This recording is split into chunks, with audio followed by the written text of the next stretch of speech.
Welcome to the Mind Rebel podcast, where each episode is a guided exploration or conversation designed to move you forward toward clarity, truth, and the wisdom within you that knows the way.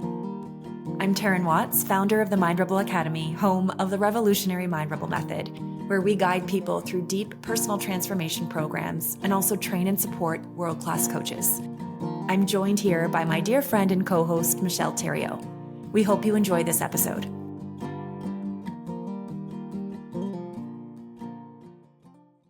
This podcast episode is dedicated to anyone who has had some kind of profound shift inside of themselves, whether that is from like an external event happening where life no longer feels the same, or some kind of internal shift, like an internal transformation, an internal realization where you can no longer see the world through the old lens that you saw the world from. So you are seeing the world in a completely different way, yet your life on the outside still looks exactly the same. So you find yourself caught between these two worlds, the old life you've built from old beliefs, old patterns, and then this new life that's really calling you forward. So in this conversation, we're going to explore what it means to really stand and be in this disorienting and uncomfortable liminal space when the old no longer fits, but the new world hasn't fully arrived. So we're going to talk about why this space can feel so uncomfortable and so disorienting, and how our minds, how our rebel mind, how our guards might want to try to pull us back into the familiar, and really what it takes to start showing up as your new self before the outer world catches up. So if you're navigating any type of change or transition or transformation of any kind, this conversation is dedicated to you. We've also created an accompanying journal reflection guide to help you move through this exploration if you want more and if you want to go deeper, and you can find the link to that guide in the show notes. And as always, if this episode serves you, the most generous way that you can support us is by liking, commenting, or subscribing to our YouTube channel. What that does is it really helps us to reach more people like you who might need to hear this conversation. I think this is a really powerful and challenging type of thing we're talking about here. We're really talking about paradigm shifts. So not just a little something changed in your life and made you see things a little bit different, or not just, your preferences changed, or, something like that. It's not like about superficial things. What we're really talking about here is the type of internal transformation, shifts, change that bring on a whole new perspective of life, where deep paradigms around the way the world works, the way you're meant to live your life, like really foundational things, those can shift. It's no easy thing to go from living your entire life based on one paradigm to just releasing it and switching over and beginning to live your life based on an entirely new paradigm. It's such a powerful shift, but so challenging. Yeah, we are currently navigating some paradigm shifts in our own world. This was really, really highlighted to me yesterday. I had 2 coaching calls back to back with 2 alumni of the MRA, both coaches of the MRA. And the exact same themes came up in these coaching sessions. The circumstances that led to these internal paradigm shifts were very, very different. For one of my clients, he has experienced such deep, profound transformation within himself. He's just graduated from the MRA, and he's just had a intensive year filled with all this growth, all this transformation. And it's gotten to this point in his life where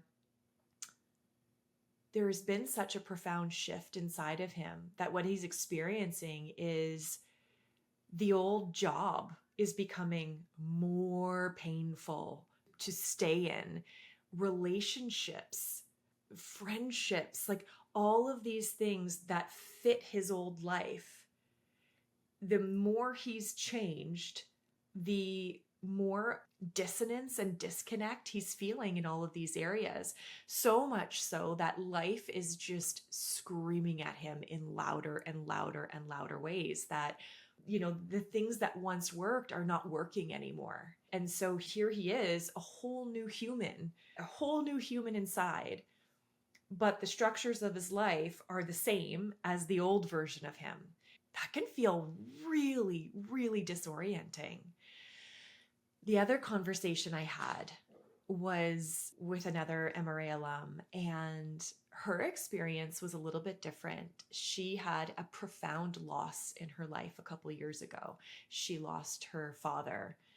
And this experience of loss moved her out of her mind's stories, her mind's worries, and straight into like primal emotional feelings like grief and loss and fear.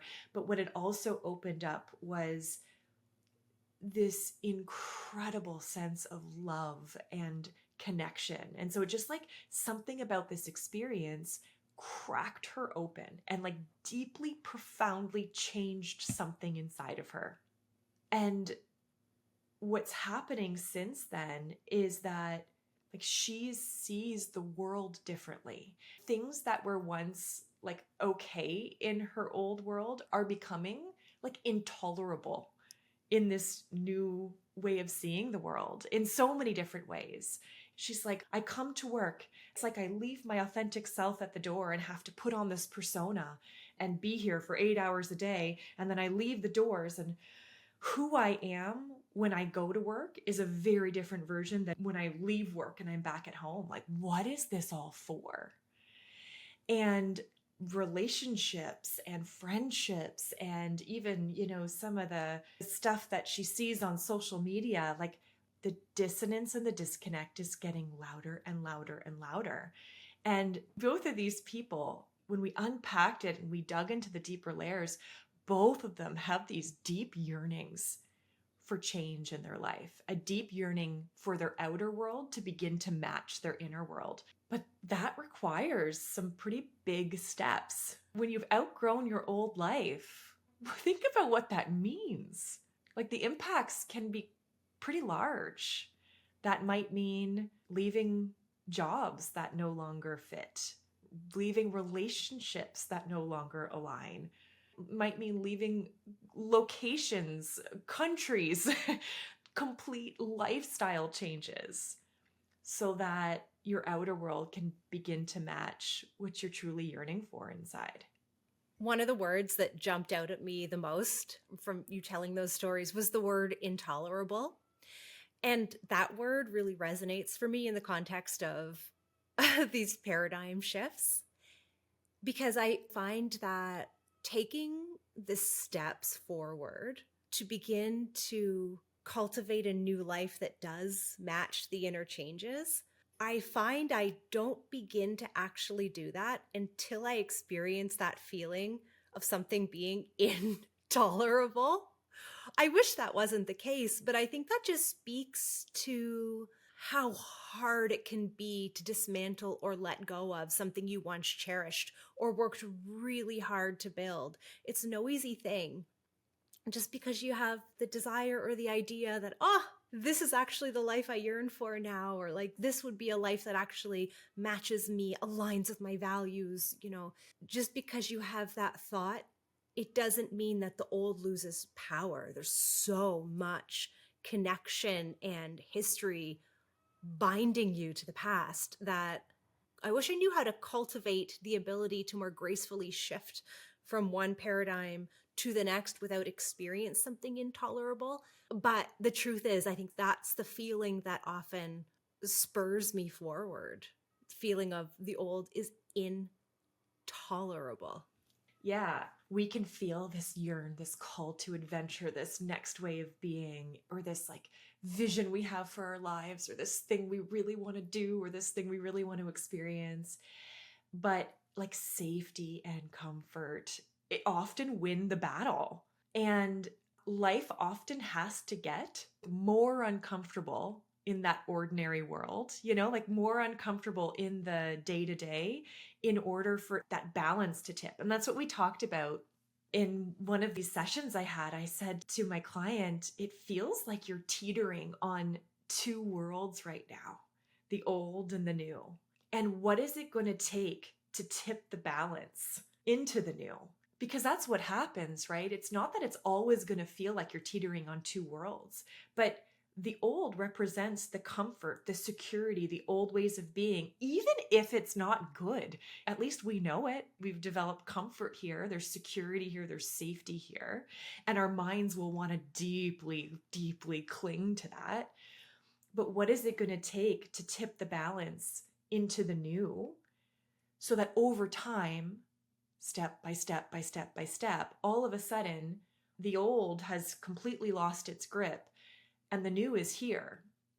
And for more and more minutes of our day, we're showing up as the versions of ourselves in the new reality, and we're building the structures of our life around the humans that we are today, like this next iteration of who we are.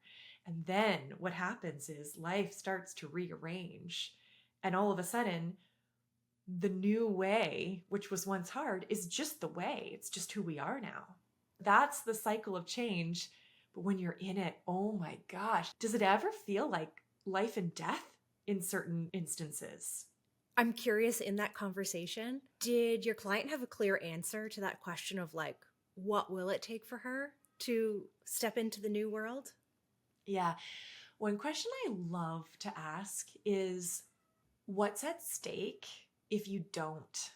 Like, what's at stake if status quo remains? And I always know when a client is ready to jump in with 2 feet into their new paradigm or whatever shift they're inside of, when the answer to that question is like, what's at stake? Everything. My life, like my very existence, my happiness, everything is at stake. And like, that's such an eye-opening question to ask ourselves, because if the answer is, well, like not much, it's like we haven't reached the tipping point yet, if that's the answer, or there's still more to experience, there's still more to learn, there's still more to unfold. But when the answer is everything, like that is an illuminating awareness to come to. And there's often this experience that people have where they see, and this is what my client was talking about, is she's at this fork in the road. There's all these paths ahead of her. And the status quo path, like when she walks herself down that path, it is a sad path. It is a life unexpressed. It is potential untapped. It is experiences never lived. That's a hard path to even fathom continuing to walk down.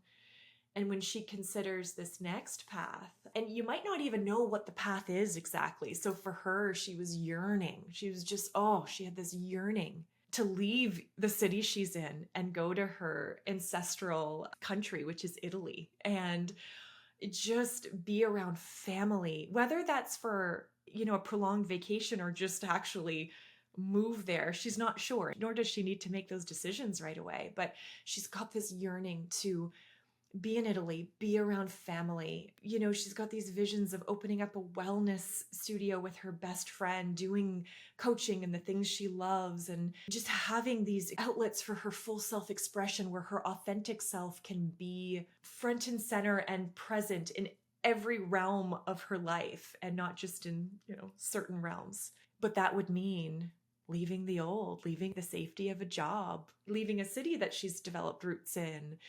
It's quite the adventure. When she was talking, I said to her, like, this is your eat, pray, love moment. Like, wow, And again, those yearnings, they're little like breadcrumbs along the trail. So for my client, the yearning was to be in a different location, to be surrounded by family. And so it's not that she's quitting her job tomorrow. It's that she's actually going on a 3-week vacation in a week or so where she gets to be with her family, and she's going to be living on a farm in Italy. Like, I'm like, can I come with you? Can I book my flight with you? And she's going to have spaciousness to continue to follow the breadcrumbs and to continue to see where this path leads her. These yearnings might not paint the exact full picture of what life ought to look like, but they're just little breadcrumbs of clues about what it could look like, what it could feel like. And I really see that as this is it's a creation process where if this new paradigm was like having a blank canvas in front of you and you had the paintbrush and the paint and you got to paint it any way you wanted, what would you paint? That's essentially what we're talking about. Out with the old, in with the new. And the masterpiece of that painting isn't going to come from 1 hour of painting. Like, this is a living masterpiece where as you follow the breadcrumbs and as you follow the yearnings step by step by step by step, the masterpiece that you are painting will come to life. When I'm in the process of trying to listen for and follow those breadcrumbs and paint my new vision of my life, I often get these snippets of images, almost like little pieces of magazine that I like rip out for a collage. It's like this little snapshot of like an image. I've realized I don't always know if that idea, if that picture is something very literal that I want, or if it's the closest my mind can conjure up for me in a metaphorical way, trying to point me at an energy. I find that the answer to whether that thing is literal or metaphorical it tends to take a long time to come. There's been many things that I thought, well, this must be a metaphor because I can't imagine this really ever happening. So I'm just going to connect to the energy of it. And lo and behold, a little while down the road, I realized, no, this was a literal image I had of my future. And it also works the other way. Sometimes I get an image and I get really attached to it and I think that's the exact image. But over time, life shows me that it was the energy contained in that image that was important, and the expression of it actually looks a little bit different in my life, just as beautiful. My mind couldn't grasp it at the time, so it showed me something energetically similar, you know? Does that ever happen to you when you start getting ideas of your new vision? Yeah. Are they always like literal, or do you have that discrepancy between metaphor or literal? I can completely resonate with what you're saying, Michelle. What's coming to mind is my very first vision board that I did, I don't know, it must have been at least 15 years ago, maybe longer. It's actually in that room there with all my journals. And I think my daughter was in there because it was like packed away. And the other day when I opened it, she's like placed it right. Like as you open the door, it's like right there. I'm like, whoa. It's like I had this experience the other day of like really looking at this vision board. And I remember when I created it, everything was very literal. The house I wanted was on there. The couch I wanted was on there.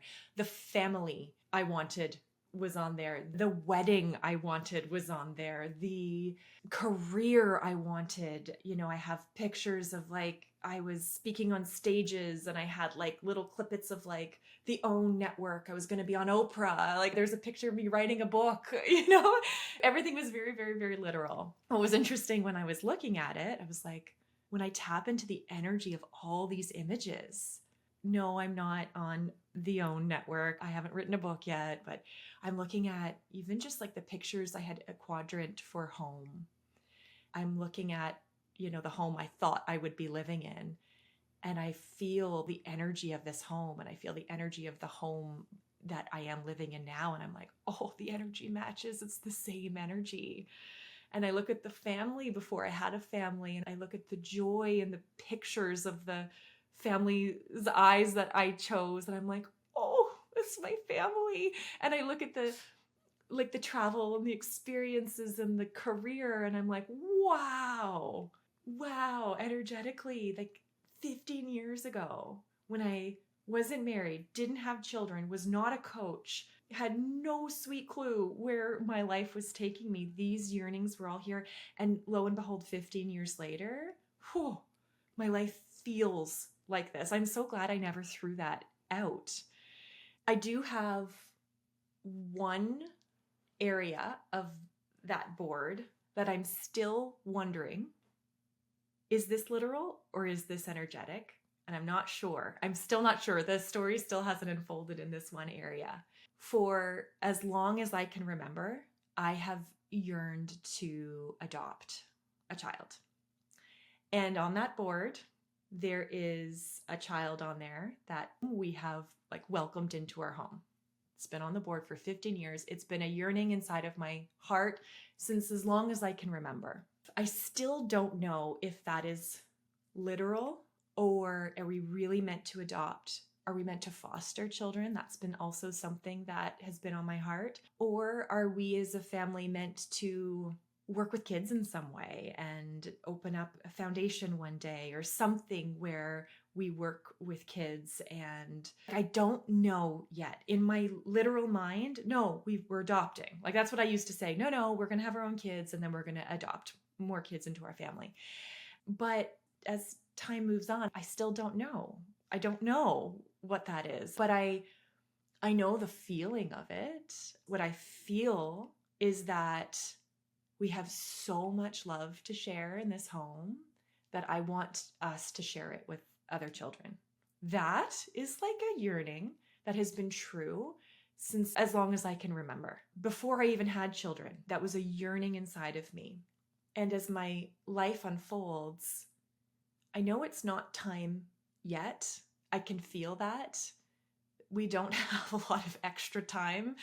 Sean and I don't have a lot of extra time, like both as busy entrepreneurs with 2 kids and lots of activities. We don't have a lot of extra time, but I can sense it's somewhere in the future. And I don't want to rush that choice because it's a huge, impactful choice, not just on me, but on our family unit. And so again, it's like that masterpiece, like we're continuing to paint it and refine it. And there's some little corners that aren't complete yet. And I have to stay anchored in step by step by step, like letting life unfold and letting life reveal when it's time. And I'll know when it's time because like I'll feel it. I'll know it's time. There'll be something so viscerally like, no, it's time now, like that tipping point will reveal to me when it's time to answer that question and to walk down that path. And what it will look like, I don't know yet. But that's an example of something. Is it literal or is it energetic? I don't know. Another thing that just jumped out at me was you saying, I don't want to rush it. And you have this energy and this like wisdom around patience in the unfolding and knowing when it's time.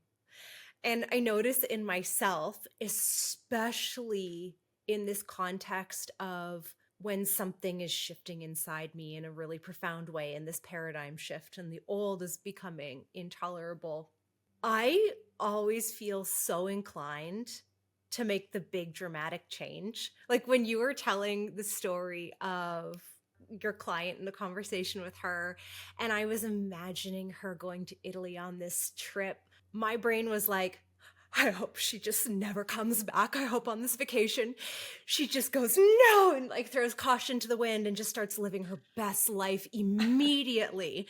Like that, oh gosh, that's what calls to me. I want to just throw the old out.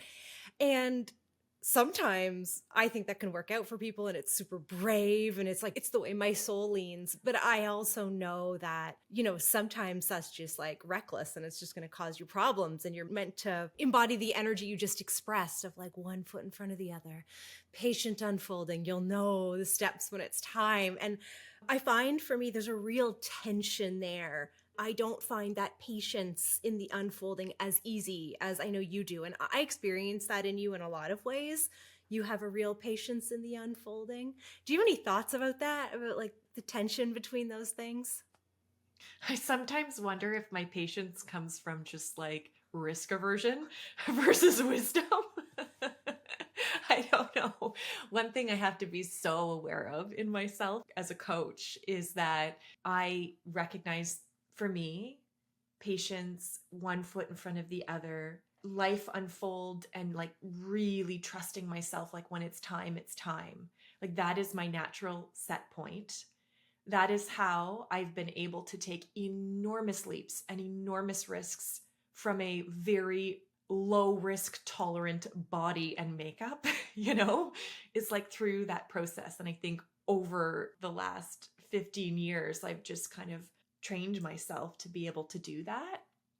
But I also notice myself in coaching sessions when someone is on another end of the spectrum where they are way more brave than me and are able to tolerate way more risk than me and are just throwing caution to the wind and jumping in with 2 feet. I'm always in complete awe of that human.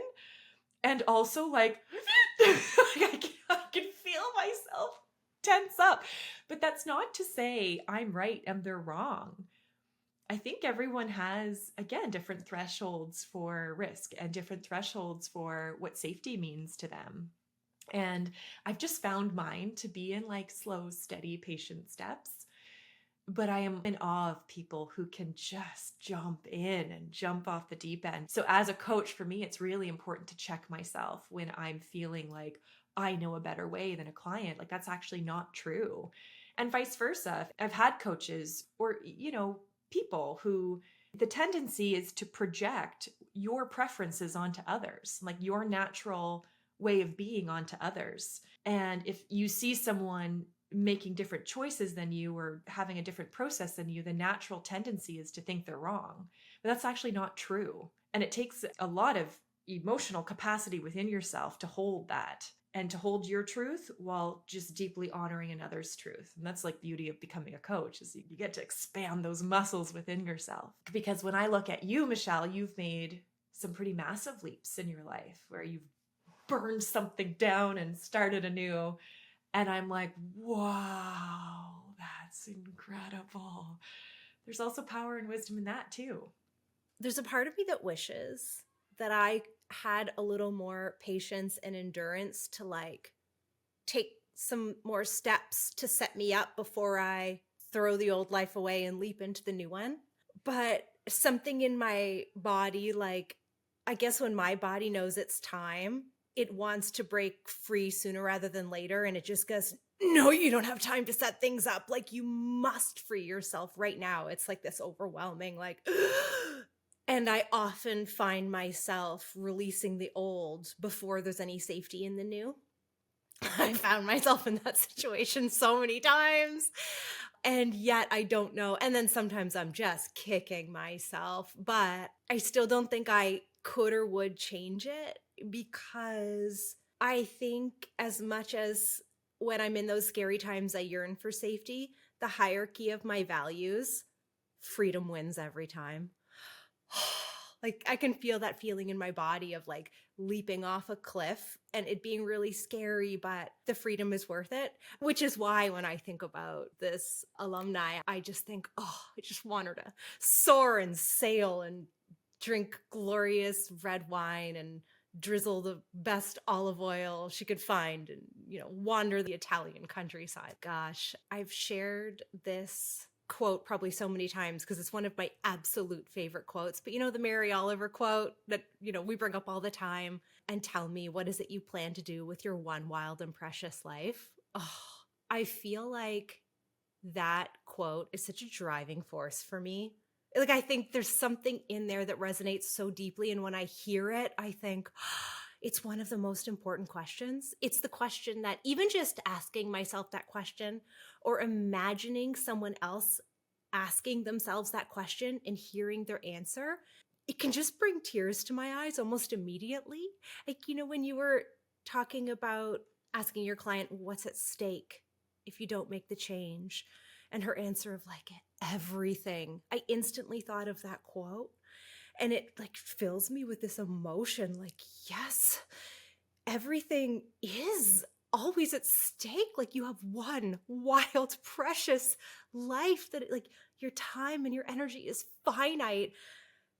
And it makes me, oh my gosh, I just feel this like emotion and this like wild drive that wants to answer that question for myself in the purest way. Oh, it fills me with something to see other people answer that question for themselves, regardless of, how they answer it or their pace in answering it. But is there anything more precious than answering that question for yourself in this life?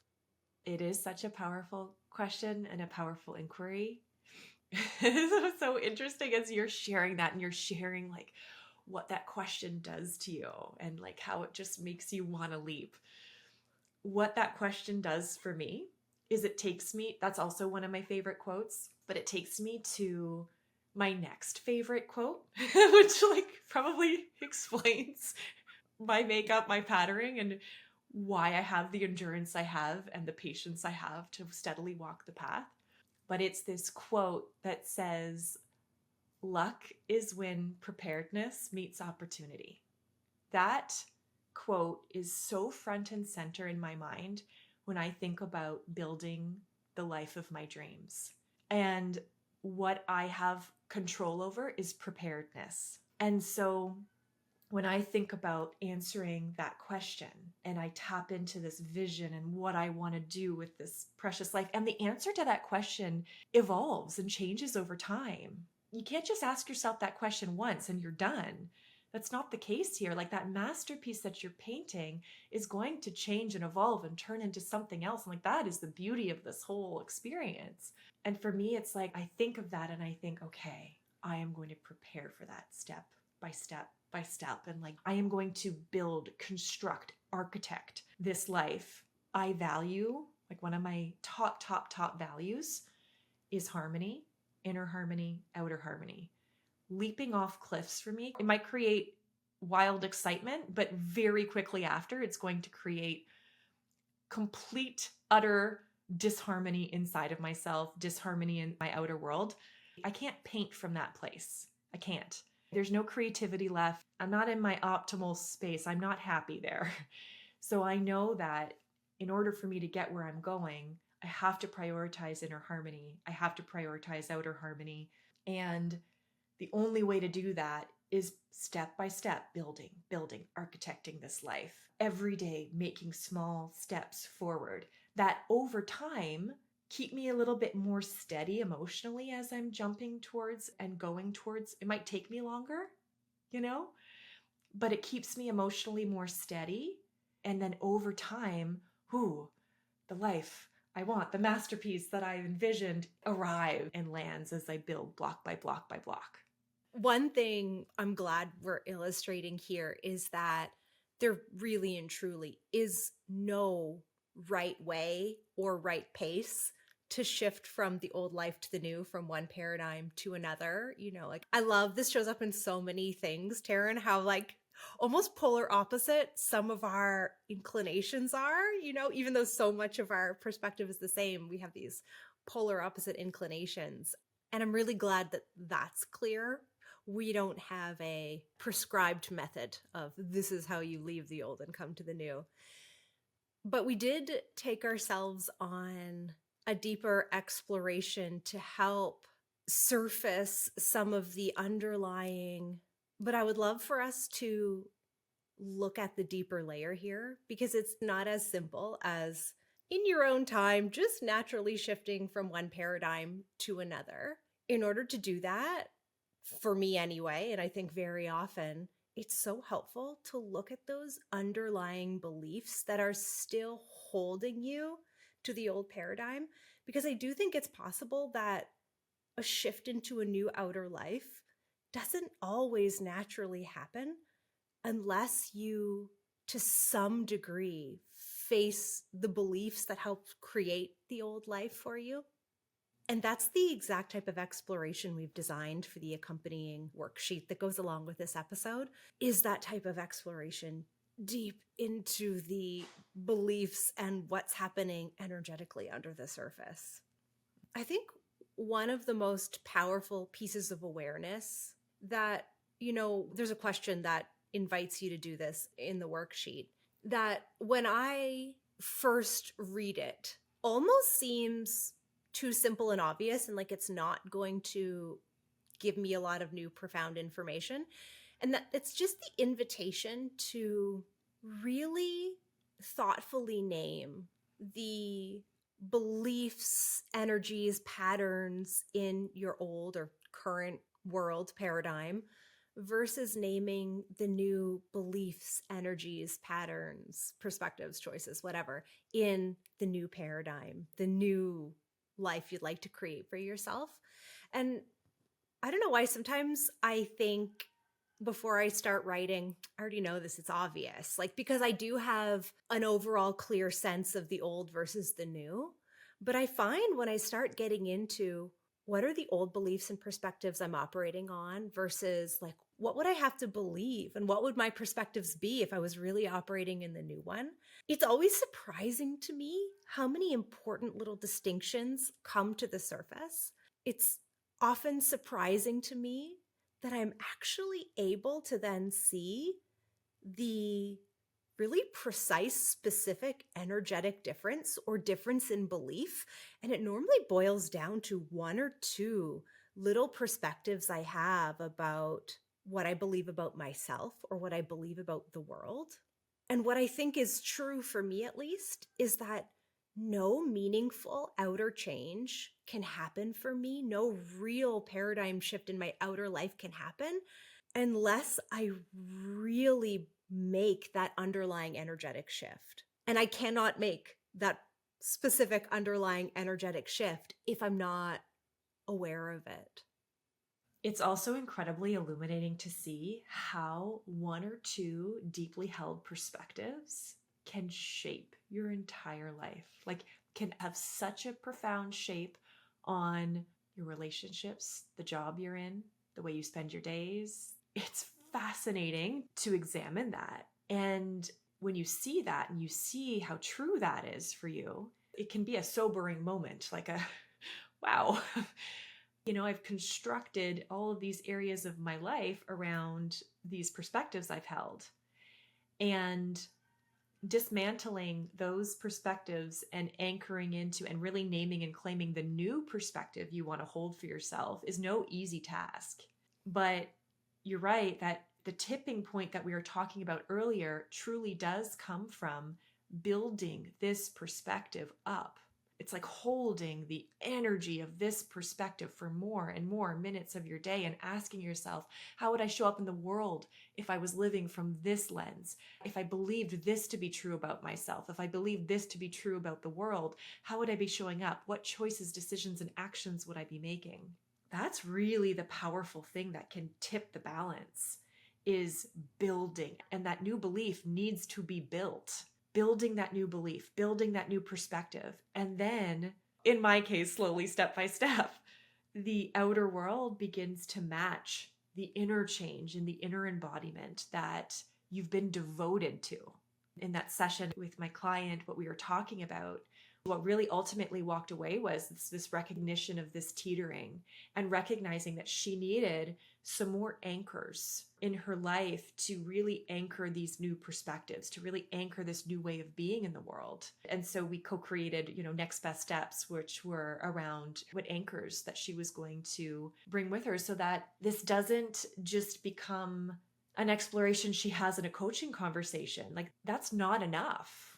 It has to be something that we look at, check in on, anchor into day over day over day over day until the muscle of that new belief, that new perspective strengthens over time. And so what anchors can we create for ourselves to hold the new perspective? Again, that's why we've created this additional worksheet so that you could help yourself work through that if you find yourself needing that additional support. You're making me realize, so I might do some outwardly dramatic things, like quickly. However, this process that you're talking about slowly building this belief of really working towards the tipping point internally, that's very true for me. In fact, sometimes I feel like I'm really slow at that. From the time I first have the awareness of, maybe it's an aha moment in a coaching session or self-coaching or, walking around, there's a little aha moment of, oh, I've been operating in this way. And this is the more empowering way to actually operate. It's like that beautiful brain exploding aha moment. From the moment I have one of those to the moment where that is the belief flowing through my blood, sometimes it's a very long time. There is a very long stage for me sometimes of That's what I think, but I doubt it. That's what I think, but I doubt it. That happens to me for a very long time before I transition to I believe and I doubt, or I think and I doubt, to I know and I trust. And you're so right. Oh, gosh, like for me, building in those anchors to actually shift the internal belief is such a dedicated, devoted, relentless process I have to be in inside of me to actually anchor in that new belief so that I can take that dramatic action and trust it, you know? And I feel like I'm not necessarily innately good at shifting my underlying internal beliefs. It's not something that happens easily to me. I feel like I'm someone who's full of a lot of doubt. I feel like I was born with a lot of self doubt. And so I'm one of those people who need the reflections over and over and over, the exploration over and over and over, the journaling over and over and over, the name it, feel it, shift it over and over and over and over. It's only that process over and over and over where I can actually anchor in that new belief to give the chance for my life to start blossoming in a new direction. Michelle, what are some of your kind of go-to anchors that really help you to tip this balance? I think the anchors for me look different depending on where I am in this internal shift. I don't know if this is the pattern that I always follow, but I'll tell you the pattern that I noticed looking at the current paradigm shift that I'm in. I feel like I've been in this paradigm shift for a while now, and there's been different phases. There's been a few different really tight, sticky old beliefs that I've kind of like wrestled with one after another, that they all kind of form this theme of, this paradigm shift that I'm in. When I look back to some of the initial ways I started trying to anchor in this new reality, this new life for me, this new paradigm, I see that I made some almost like outward changes to help facilitate the new energy. Like there would be actual activities that I stopped doing, that I released, and others that I started. So there were actual like activities that no longer served me and I released, and activities that I thought would nourish me and started to do. But as time has gone by, I notice I've sort of done as much as I can in the outside world. And I notice now what anchoring the last bits of these beliefs and paradigm in is really subtle, deep, energetic work that is so much easier for me to miss if I'm not wildly present with myself. Right now, it's so simple. It's not a mind blowing little practice, but right now, kind of the only anchor that's left for me is to every single day, like a sacred little ritual, I conjure up the exact feelings in my body that exist in this new paradigm and this vision. It's not groundbreaking. This is not my personal ritual. This is, what a million people will suggest you do. And it almost, to my brain, seems too simple to be powerful sometimes, which makes it easy to overlook or forget or brush aside because it's not an outward action changing anything. But it really feels like the most powerful anchor for me right now. Carve out a sacred little bubble, conjure up the actual feelings in my body of the new paradigm, feel them for a little window, and then continue on doing my best in all the other ways. That's what the anchor looks like right now. My anchor is similar. It always comes down to this for me. My morning journaling practice is the most important ritual anchor that I have in my life. If I miss that, I'm operating on autopilot, on go mode, not intentionally, not consciously. But when I devote my morning to journaling and touching the energy of the vision and getting in touch with my intuition and my own guidance and my own voice, shutting down the noise of everybody else's voice, and I connect to that vision, and then I imagine myself on the path towards that vision and asking myself, like, what are my 1 to 3 next best steps today? That's it. That's all I can see. How would I be showing up in the world? Sometimes it's actual action steps, like do this thing. Other times it's take that break. Other times it's like embody this new choice. But every day, it's like as simple as that, really. That is sacred devotional time. That is the most important hour of my entire day. And it's the hour I look forward to the most, when I can just journal and be with my vision and be with my thoughts and be with myself, be with my guidance, and let that guidance reveal the next 1 to 3 steps right in front of me. One thing that I find really helpful, a perspective that I find really helpful to remind myself of in any paradigm shift I've kind of ever been in, and I think this is applicable to every single paradigm shift that could possibly exist, and is the idea that there are very, very few real rules written into the fabric of this life and the way the world works and the way people are meant to live and what works, like the best way to live. I think sometimes it seems like there are more real, true rules and guidelines we should follow than there actually are. And I think it's so helpful when you pull back and see examples of other people living in ways or operating by rules that you think, oh, no, that can't possibly be true, I think that is so helpful, and it doesn't automatically dislodge an old belief and make me adopt that beautiful one. But I find that reminder really helpful as often as I can get it, to grease the wheels of my old stuck beliefs, to just tell myself, like, keep going on this process. This person over here is living in this way, and they are saying, gosh, no, you don't have to follow those rules. You get to live this way. And so it's like, there are reminders out there of where your new paradigm, your new way of living is probably already thriving.